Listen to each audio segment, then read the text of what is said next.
Hi, Jessica. Hi Anna, how are you? I'm great. I'm great. I'm happy to have you, and I'm happy to restart with this podcast so we can talk about our experiences in immigration and lessons learned. I met you on LinkedIn, and we have been talking for a while now, and we understood that we share so much of our experience. It's similar, it's different, and it's something that we want to talk about. So, today we're going to talk about the lessons that you learned in your immigration journey. And to begin with that, I wanted to ask you about your first day of immigration, if you remember it, or your first week. Tell us, paint the picture. Yes, well, it was actually quite a while ago. It was 2015. I had great expectations. And I remember that the first thing that came to my mind it was getting off the train. I moved to a very small village near Barcelona. It was a very, very small village on the seaside. So I got there, I got off the train with all my luggages, and I was going to a school. And the school was on top of a hill. So I remember looking at this slide and say, wow, I have to go up there. Nobody's here to help me. I have all my luggage with me. Who pushed me to do this? Why am I doing this? Couldn't I stay just home, safe, comfortable, and just doing something else? And this is a little bit the metaphor of everything. Now that I think about it, it gets to me as a metaphor of what I saw in front of me literally. So the height of the school and where I was with my luggage that I had to drag up until the mountain, the hill. And this is what I went through. So I had a big challenge in front of me. I was on my own because that's something that we do when we migrate or we move abroad. We are usually by ourselves. So my expectations, my dreams, my struggles, and that was my goal the school in that case, but also living abroad, doing an experience, trying my luck abroad. It's actually a very good memory now that I think about it. At the moment, I felt very frustrated and a little bit, I didn't know, quite confused about my choice. Why am I doing this? It's complicated. But then it's really fulfilling. When you look back, when you're on top of the hill and you look back and you say, I've done it, I've done this, I made it, it's very fulfilling, very exciting, very challenging, but also very rewarding. So, this is my best memory of my first day. Well, my first minutes actually. It took probably 40 minutes to go up there, sweating and struggling with luggages, but it's absolutely amazing how you turn an experience into something more, a learning, a teaching, or something. Sounds like the very first lesson that we can already discuss, right? When you look back, it all makes sense, but in the actual moment, especially at the beginning, it's kind of step back in a sense with so many things that we used to have, right? Like our comfort, our circles, our work, the career, and then it's like you have to climb a mountain and you feel like a whole newbie. What am I doing here? Is that Absolutely. something that you experienced too? Absolutely, yes. What I remember thinking, what am I doing? Why do I have to put myself in this situation? Because from one side, we always tend to be comfortable. When you face a challenge, the first thing that comes to your mind is, I'm not doing this. This is too hard for me. This is too difficult. I'm going to struggle. But then on the other side, you have the thrill, you have the willingness to do something out of your comfort zone because of your personality, because of your desires, because of your professional or personal goals. So you have these two sides of you that really push one against the other. And then, well, in my case, and in many cases for expats, the willingness to do something gets over. So you finally take the step, take the leap, and go somewhere else. But it's definitely something that you have in front of you, the challenges, the struggles, the uncertainty that you face every time that you move to a place which is not your home country. Yeah. We wanted to talk also about the personal aspect of it, right? There is a reason why we move, and sometimes it is about a better career, right? Sometimes it is for love. These are kind of two big examples of why people move. What was it for you? I did it everything. I mean, I first moved for studies reasons. So I'm originally from Italy and I was looking for a hotel management school. So I looked around a little bit and finally ended up choosing a Spanish school. Then I moved for career reasons. So I wanted to be in a company, and that company was located on islands in Spain. So I moved there and I stayed there quite a while, I have to say. And then now I moved for love. So you always have many paths in front of you. The thing that I always say when it comes to make a choice as revolutionary as moving abroad is do it for yourself. So we have law, we have studies, we have career, we have everything. We can make choices based on everything that we want.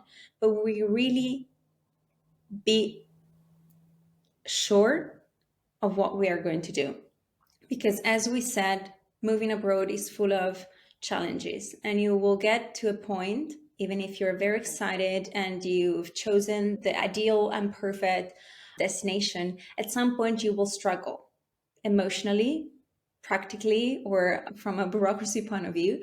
So you have to be 100% aware of the choice that you're making and making sure that you have a voice in this kind of decision.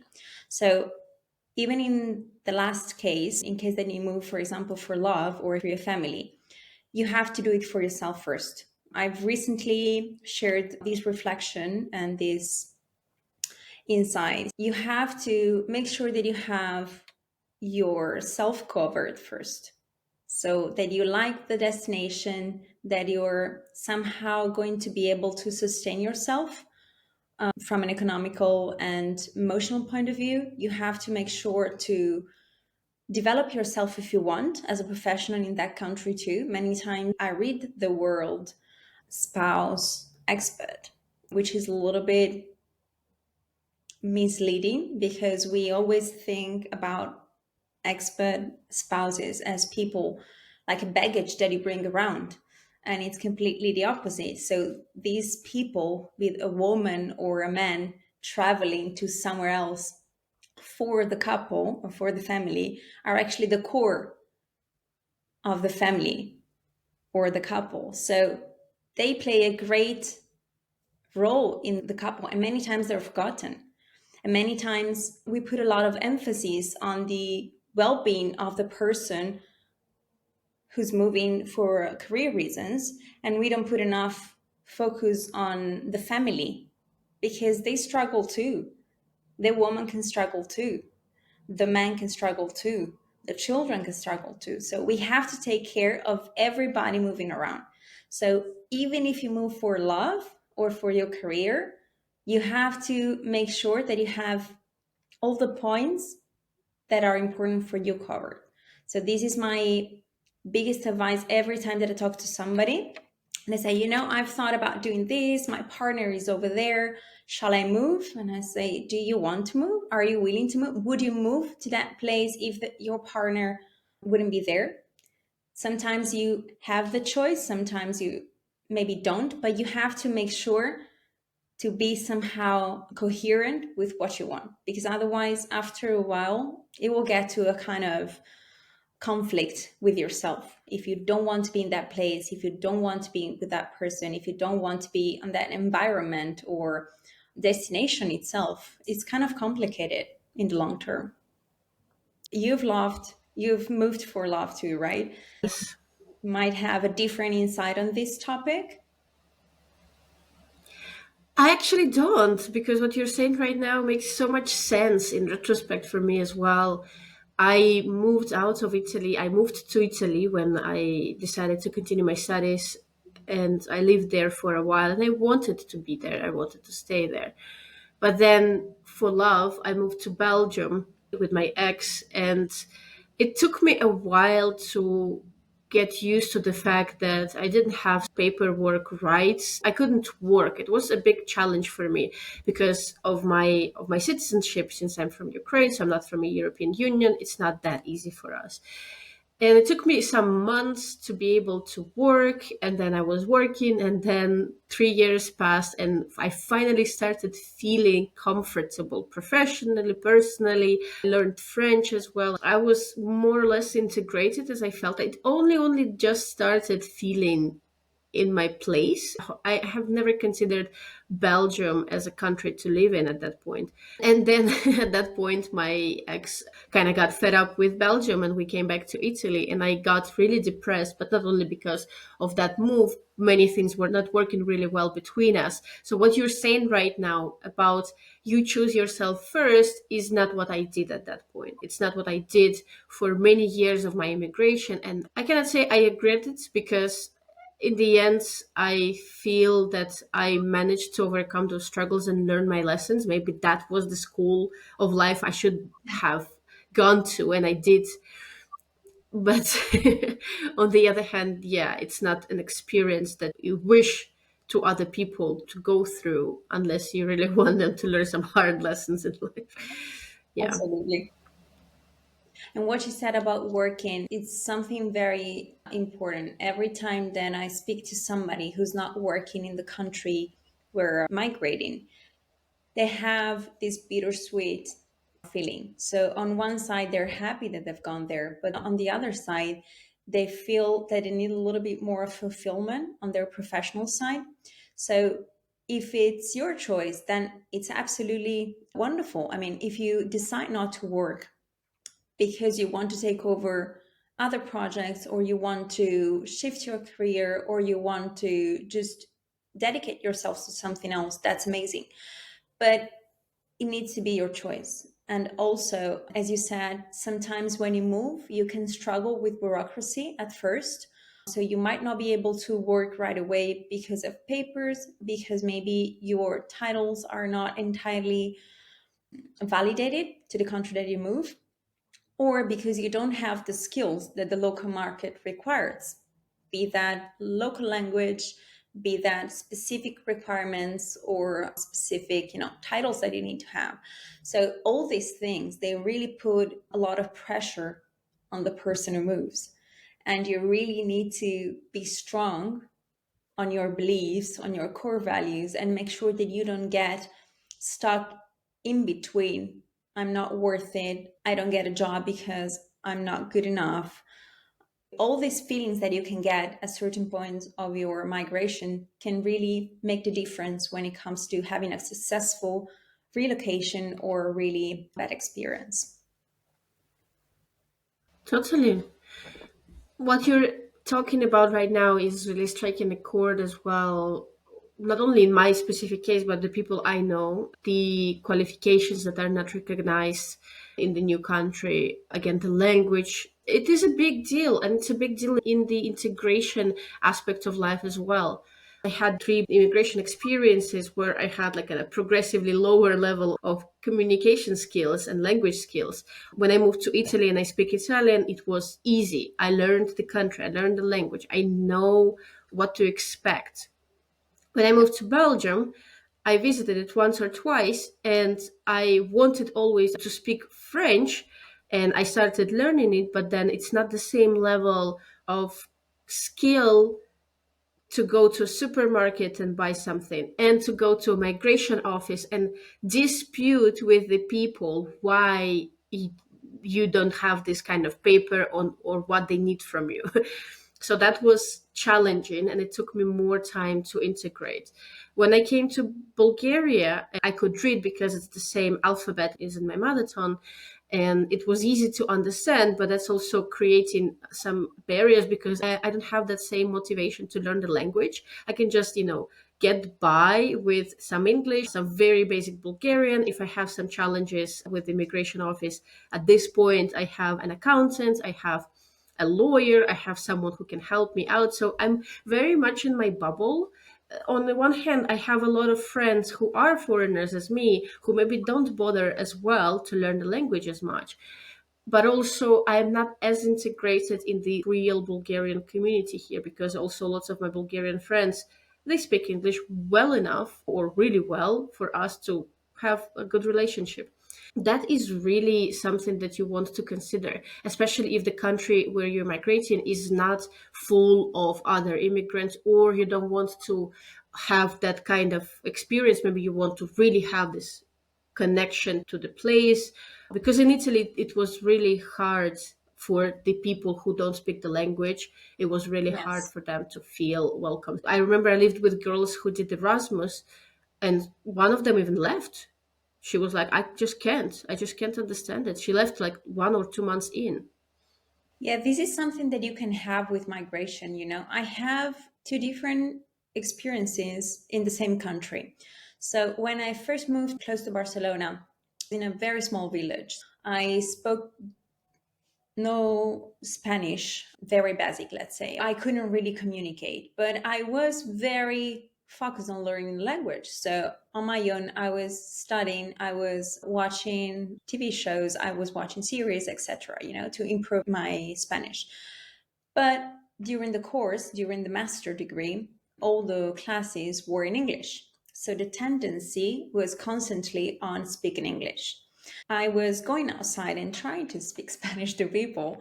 But since it was a very conservative place, because, smaller villages tend to be a little bit more conservative, I found it quite difficult because they were speaking the local language, which for them was Catalan.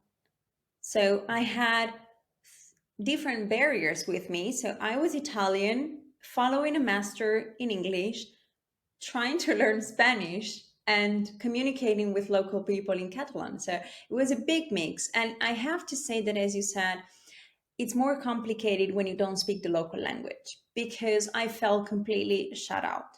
I was going to shops and I couldn't really feel comfortable because people expected me to speak the local language. I tried my best to communicate with a few words that I knew in Spanish, but it wasn't enough for them. They really wanted me to communicate with their language.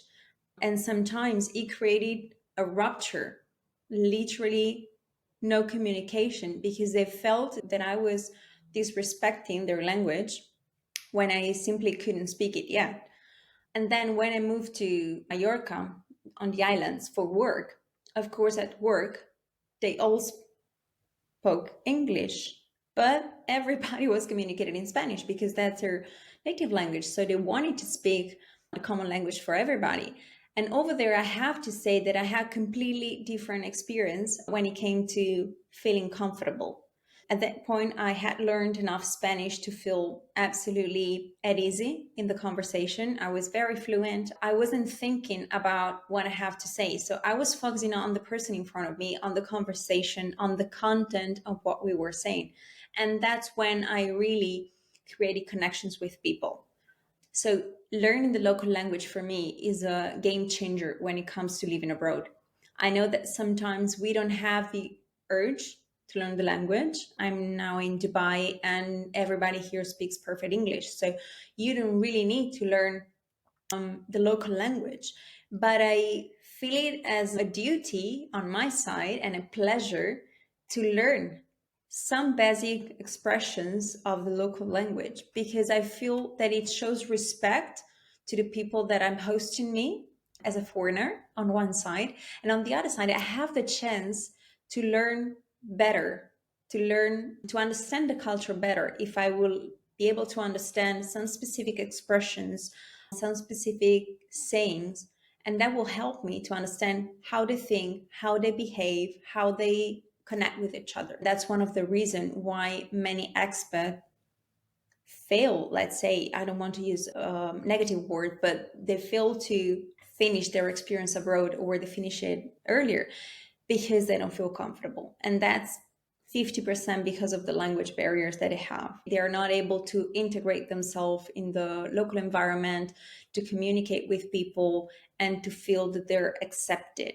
Personal interaction really makes a difference when it comes to staying in a place which is not your home country.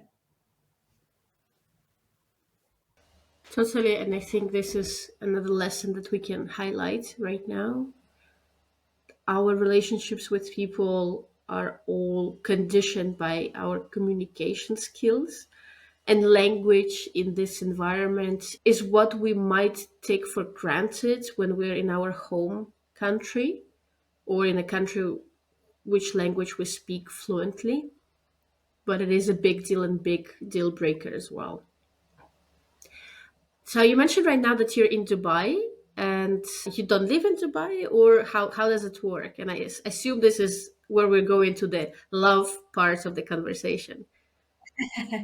I'm living here. I moved in last October, and you have many options here in Dubai to live and work here. So you can either use a tourist visa, depending on your nationality and your passport, you can come here for 90, 30, or shorter period of time. So you have 90 days in 180. Usually they move in this kind of time span. I know, for example, that now for the UK, they have to stay maximum 30 days. So it depends a little bit on the nationality. So you have a visit visa, you come here, you enjoy the place, you get to understand if you like it and if it can work for you, because sometimes it helps. Going on a holiday on a place, it's much different than living and experiencing the real life.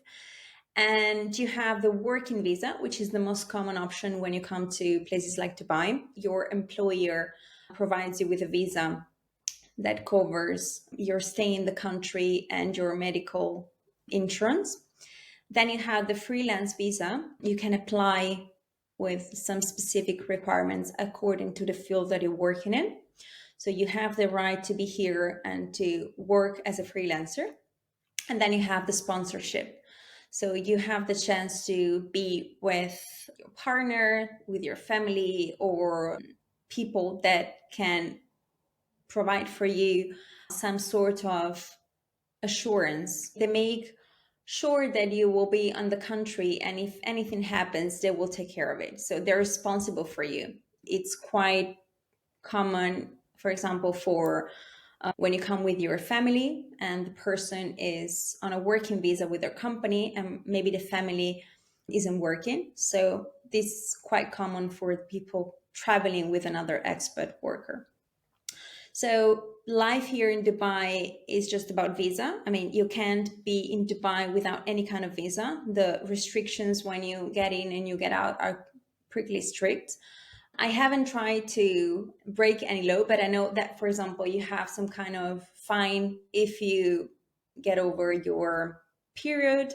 I'm not very sure about what can happen to you, but honestly, I wouldn't try it. They take it very seriously. So I think that it's very important that you respect these kind of deadlines when it comes to your visa. You don't want to find yourself in an unpleasant situation, especially when you're in such countries. So you have many options. You just have to make a little bit of research when it comes to what's your situation, what you're going to do in Dubai, and what's the most suitable.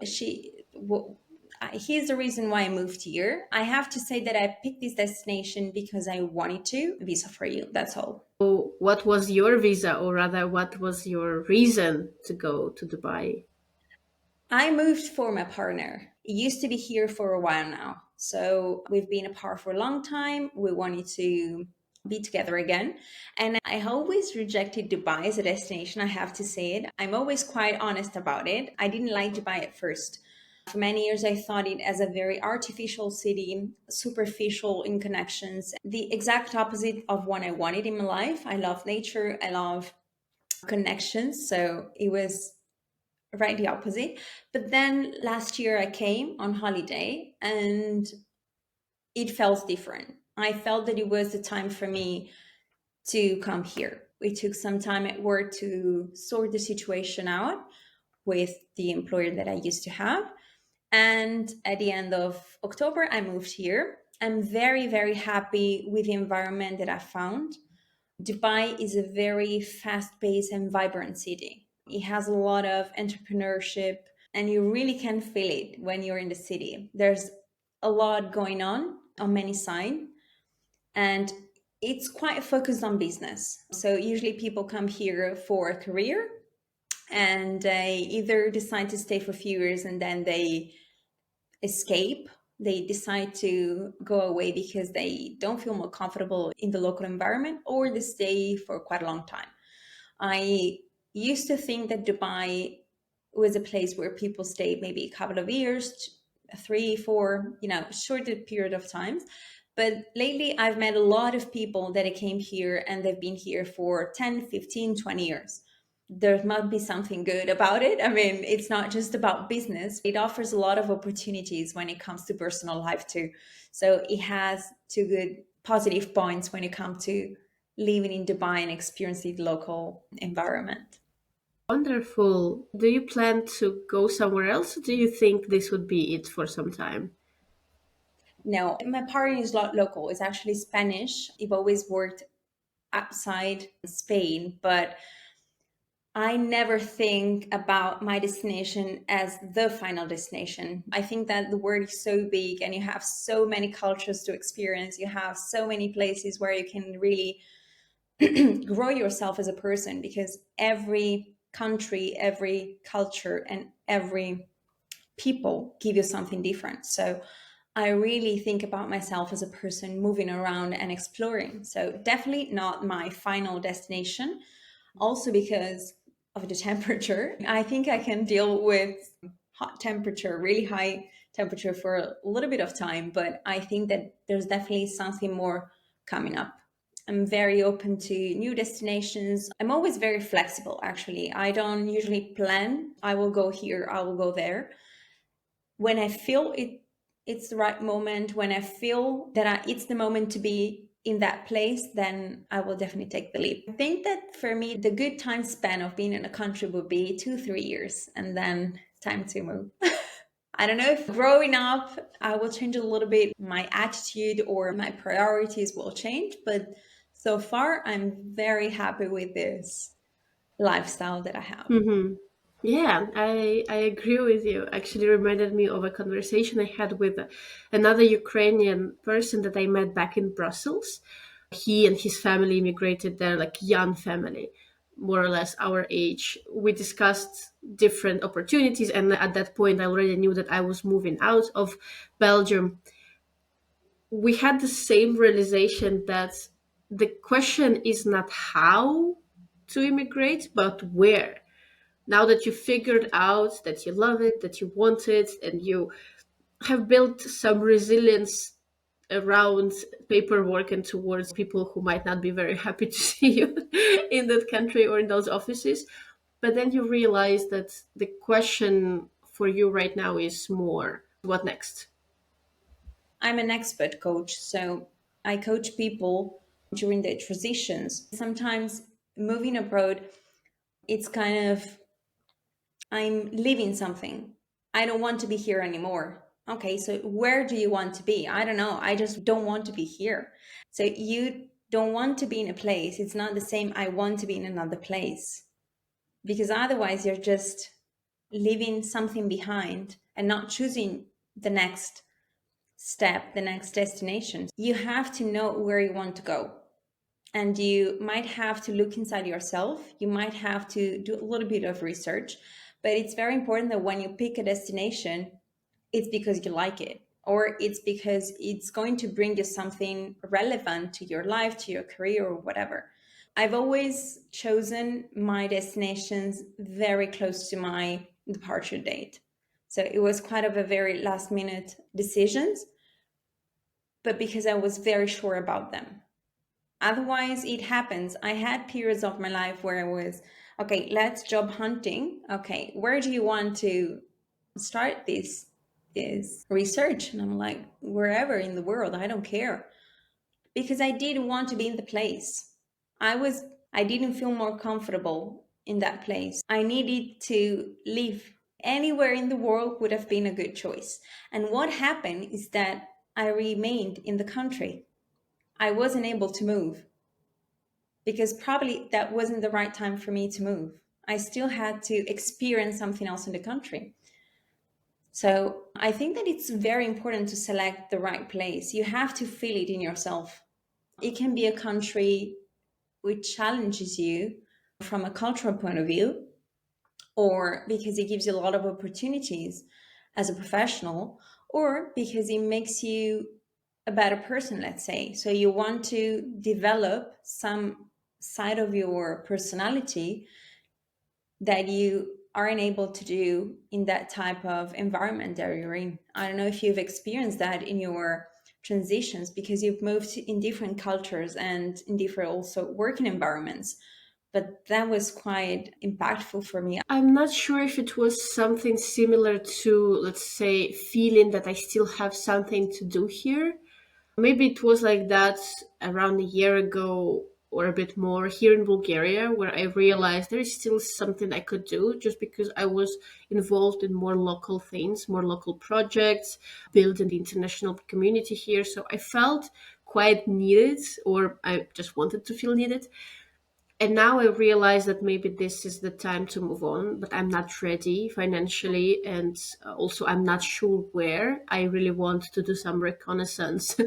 Coming to Bulgaria was pretty much what you said, last minute decision, but I didn't even know whether I wanted to stay here or not. I have never planned anything for Bulgaria, but now as I'm saying this, I have never planned anything for Belgium and even Italy. It was such a random thing how I ended up studying Italian, and then as a consequence moving to Italy. It's just everything came to me in a very unexpected and definitely not planned way. So it could be that just my journey is very kind of random. And I just tag along and I follow it and I live the life the way it kind of unfolds in front of me. But what I'm hearing from you, and I really appreciate, and I think it's a great conversation to have, is with more freedom, let's say, more opportunities that we have in general to move around, also about life in general, that we have more freedom. Most of us have more freedom right now to choose a better career, to choose a partner, to choose a country where we want to live, something that we want to call a new home. That can come in many shapes or form. It can be really unaware, right? Like you just come and see how it goes. Like many people come into relationships as well. Oh, it seems interesting. Let's test it out. And it might work, might not work. It's just a different approach. And I realized that I like sitting on things. I like having some kind of understanding of what I'm doing here. And I want to be very aware and conscious of my choice in the end. So I might be a bit chaotic, like, hey, whatever, let's see. But then I would really want to follow my heart and what is right for me, like you said at the beginning, so that Yeah. I am satisfied and happy and have no remorse towards things. Yeah. I heard the word freedom while you were speaking, and that's something that really relates to this kind of lifestyle to me. So I really appreciate the fact that despite some, legal requirements that I need to have to access one country or another, I'm quite free to choose where I want to be. I really appreciate this openness that we have right now, with some restrictions. Again, I live in a country where you need a visa to stay if you want to move to New Zealand, if you want to work in Europe as a non-European citizen, you have some restrictions. So you have to overcome a little bit of legal requirements or legal struggles when it comes to move abroad sometimes. But you really have the opportunity to be who you want. You really have the opportunity to develop yourself as a person, as a professional, as a family, for example. So for me, this moving around, it's very connected with freedom. I want to feel free to move whenever I feel the need to. It's definitely something that I see in many expats, this freedom that they feel when they change from their home countries. Sometimes when we are back home, we have this bubble where we live in, which is made up of social traditions, our family, our circle of friends, the culture that we live in, the mindset that we were brought up with. And when you move abroad, you kind of break this bubble. And when you enter another culture, you find yourself in a completely different environment. So you push yourself to do things that you didn't expect you to do. This is why many experts are more self confident, more willing to do things they've never tried before. They're more willing to take the leap in their career because they're willing to risk. They've already done it in the most complicated way, which is moving from one place to another. So for them, well, for us, challenges have a completely different flavor. When you go back home and they say, you've changed, that's a huge compliment. They're actually paying you a huge compliment because you've grown up. You've developed as a person. These skills that you get unconsciously, independency, self reliance, self confidence, self esteem, how you deal with frustration, how you learn to deal with loneliness, how you learn to deal with being in an environment where you need to adapt yourself and be tolerant, flexible. It really makes a difference when it comes to be better, to improve yourself. And you can translate everything that I've said in personal life into the business environment. So everything that you do as an expert in your personal life is a skill that you can sell on the business market in job hunting. I was talking yesterday to a lady and we spoke about communication, for example, communicating in a language which is not yours and being able to deliver a message effectively. It's a huge skill.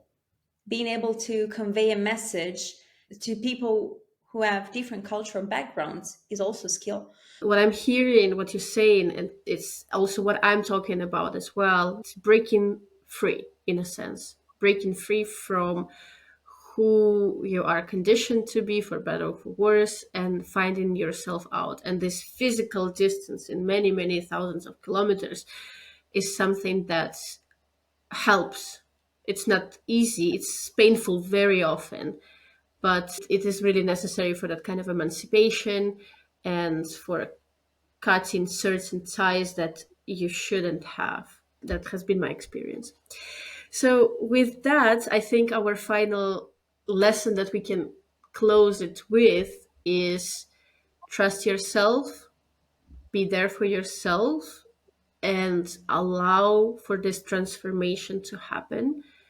Because, however painful it is, it's always for your benefit. It's always for you to come closer to who you really are.